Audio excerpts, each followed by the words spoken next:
फिर से स्वागत है एक और प्रेरणादायक अध्याय में। चलिए सीधे उनके संसार में कदम रखते हैं। यह कहानी धूल और सीमेंट से शुरू होती है, मशीनों की गूंज के साथ और उस दृष्टि के साथ जो फैक्ट्रियों की धूसर दीवारों से बहुत आगे तक फैली हुई थी। फिर भी उनका साम्राज्य केवल सीमेंट तक सीमित नहीं था। यह पावर, स्वास्थ्य सेवा, वस्त्र उद्योग, ऑटोमोबाइल और यहां तक कि शिक्षा तक फैल गया। उनका नाम बोर्ड रूम, सरकारी कार्यालयों और वैश्विक मंचों में फुसफुसाया जाता है, मोहम्मद अली तब्बा। लेकिन शीर्षकों के परे यह व्यक्ति कौन है और उनकी यात्रा ने इतने सारे क्षेत्रों को एक साथ कैसे जोड़ दिया।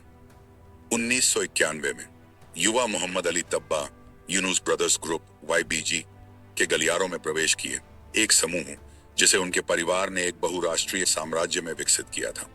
इसका विस्तार पहले से ही मध्य पूर्व, मध्य अफ्रीका, यूरोप और उत्तर अमेरिका तक फैला हुआ था, इसलिए कोई यह सोच सकता था कि वह केवल विरासत में पाएंगे।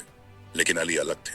वह केवल जारी रखना नहीं चाहते थे, वह विस्तार, परिवर्तन और पुनर्परिभाषित करना चाहते थे। दृष्टि और अनुशासन के मार्गदर्शन में उन्होंने YBG को इसकी मूल सीमा से बहुत आगे बढ़ाया। दशकों के दौरान YBG उनके प्रभाव में पाकिस्तान के सबसे बड़े और विविध समूहों में से एक बन गया, जो लगभग हर क्षेत्र को छूता है। निर्माण सामग्री, रसायन, फार्मास्यूटिकल्स, वस्त्र, ऊर्जा, ऑटोमोबाइल और रियल एस्टेट विकास। अली तब्बा के लिए व्यवसाय कभी भी एक क्षेत्र में स्थिर रहने के बारे में नहीं था। यह पूरी तरह से नए परिदृश्यों में विकास के पुल बनाने के बारे में था। शायद उनका सबसे साहसी अध्याय 2005 में शुरू हुआ, जब उन्होंने अपने दिवंगत पिता के पद को लकी सीमेंट लिमिटेड LCL के मुख्य कार्यकारी अधिकारी के रूप में संभाला। कंपनी, जो पेजू खैबर पख्तूनख्वा में जन्मी थी, में संभावनाएं थीं, लेकिन अली ने केवल क्षेत्रीय उपस्थिति से परे देखा। उनके नेतृत्व में लकी सीमेंट पाकिस्तान का सबसे बड़ा सीमेंट उत्पादक और निर्यातक बन गया। रणनीतिक रूप से व्यवसाय पेजू के साथ साथ कराची में सुविधाओं के साथ फल फूल रहा था, एक उत्पादन शक्ति केंद्र बनाकर जो घरेलू और विदेशी दोनों बाजारों को आपूर्ति करता था। जल्द ही लकी सीमेंट का निर्यात मध्य पूर्व, अफ्रीका और एशिया के 23 से अधिक देशों में फैल गया। कराची पोर्ट में इसके विशिष्ट टर्मिनलों के द्वारा मजबूती पे किया गया। लेकिन यह केवल विस्तार नहीं था। अली ने हर कदम में नवाचार और स्थिरता डाली। लकी सीमेंट ने वेस्ट हीट रिकवरी सिस्टम और अत्याधुनिक प्रदूषण निगरानी पेश की, यह सुनिश्चित करते हुए कि विकास पर्यावरण की कीमत पर न आए। टायर और कचरे उत्पन्न ईंधन का उपयोग करके और कैप्टिव पावर प्लांट बनाकर लकी सीमेंट ने न केवल ऊर्जा में आत्मनिर्भरता हासिल की, बल्कि अतिरिक्त बिजली पाकिस्तान की कमजोर ग्रिड में वापस भी दी। सीमेंट केवल शुरुआत थी। अली तब्बा ने अपने प्रभाव को कई प्लेटफॉर्मों तक बढ़ाया। यूनुस टेक्सटाइल मिल्स लिमिटेड के चेयरमैन, गदून टेक्सटाइल मिल्स लिमिटेड के चेयरमैन, लकी मोटर्स कॉरपोरेशन के chairman, lucky electric power company limited के चेयरमैन, लकी कोर इंडस्ट्रीज पूर्व ICI पाकिस्तान लिमिटेड के वाइस चेयरमैन। इन भूमिकाओं ने उन्हें पाकिस्तान की सबसे जटिल और एकीकृत कॉर्पोरेट इकोसिस्टम में सामंजस्य स्थापित करने की अनुमति दी।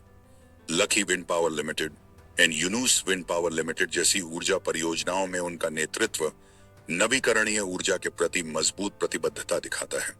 इसी तरह ऑटोमोबाइल क्षेत्र में उन्होंने किया लकी मोटर्स पाकिस्तान लिमिटेड के चेयरमैन के रूप में महत्वपूर्ण भूमिका निभाई, जिससे पाकिस्तान नए वैश्विक साझेदारियों में स्थान बनाने में सक्षम हुआ। उन्होंने एनर्गास टर्मिनल प्राइवेट लिमिटेड का भी नेतृत्व किया, जिससे पाकिस्तान के भविष्य के लिए महत्वपूर्ण ऊर्जा समाधानों में उनकी पकड़ और मजबूत हुई। अली तब्बा ने लगातार यह जोर दिया कि व्यवसाय जिम्मेदारी के बिना फल फूल नहीं सकता।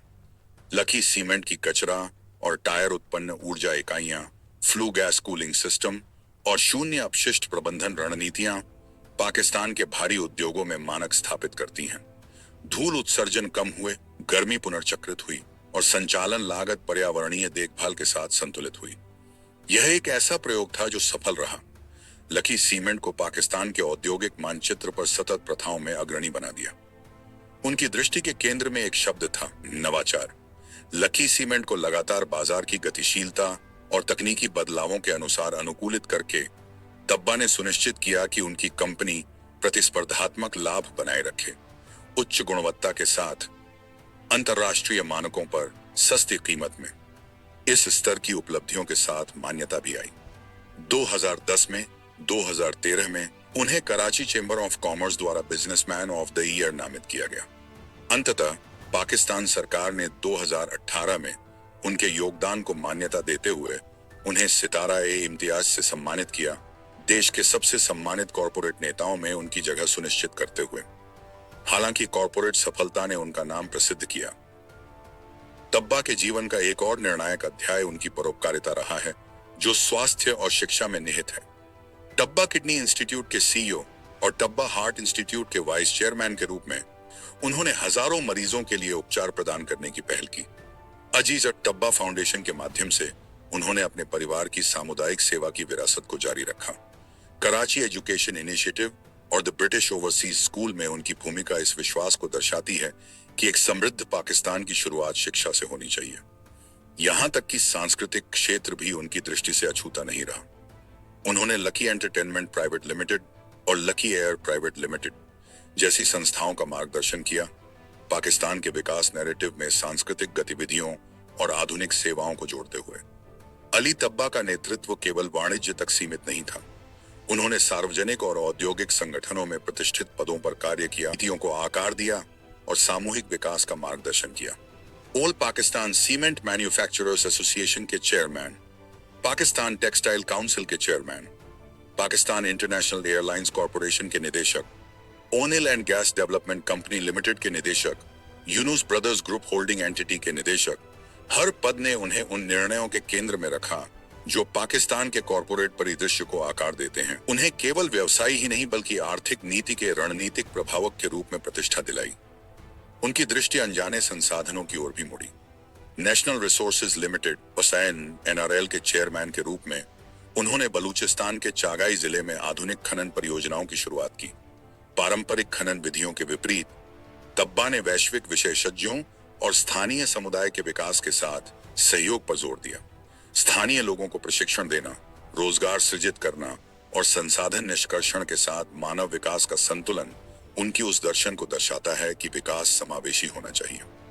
जब मोहम्मद अली तब्बा के जीवन को देखा जाता है तो कोई एकल परिभाषा नहीं दिखाई देती। वह केवल सीमेंट उद्योगपति नहीं है, केवल वस्त्र उद्योगपति नहीं, न ही केवल परोपकारी। वह ये सभी एक साथ हैं, एक बहुआयामी नेता जो उद्योग, स्वास्थ्य, शिक्षा, ऊर्जा और नवाचार को एक कहानी में पिरोते हैं। उनकी कहानी स्थिरता को चुनौती देती है। उनके शीर्षकों के नाम दर्जनों उद्योगों में फैलते हैं, लेकिन ये सभी एक मार्गदर्शक सिद्धांत पर लौटते हैं।